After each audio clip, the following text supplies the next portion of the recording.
নমস্কার, দীপালি কিচেনে সবাইকে স্বাগত। আজকে আমি নিয়ে চলে এসেছি একটা নিরামিষ রেসিপি, মোচার ঘন্ট।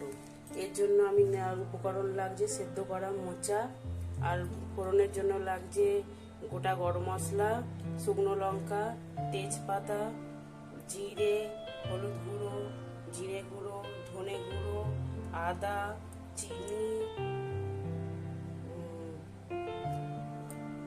টমেটো, নুন, গরম মশলা, সর্ষের তেল, চীনাবাদাম আর ছোলা, আর লাগছে জল পরিমাণ মতো।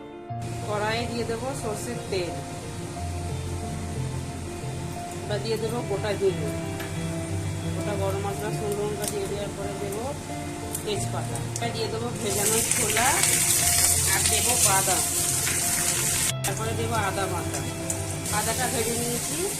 এবার দেবো হলুদ গুঁড়ো, জিরে গুঁড়ো, ধনে গুঁড়ো, টমেটো কুচি, এগুলো ভালো করে কষিয়ে নেব। সামান্য পরিমাণে নুন দেবো, অল্প জল দেবো, সেদ্ধ করে রাখা মোচাটা দিয়ে দেবো, ভালো করে কষিয়ে নেব। একটু চিনি দিয়ে দেবো, অল্প একটু কাশ্মীরি লঙ্কা দিয়েছিলাম, তা বলতে ভুলে গেছিলাম। ওপর দিয়ে দেবো একটু গরম মশলা, দিয়ে দেবো 1 চামচ গাঢ় ঘি। নামিয়ে নেব। তৈরি হয়ে গেছে নিরামিষ মোচার ঘন্ট। ভিডিওটি ভালো লাগলে লাইক, শেয়ার, সাবস্ক্রাইব করে করুন।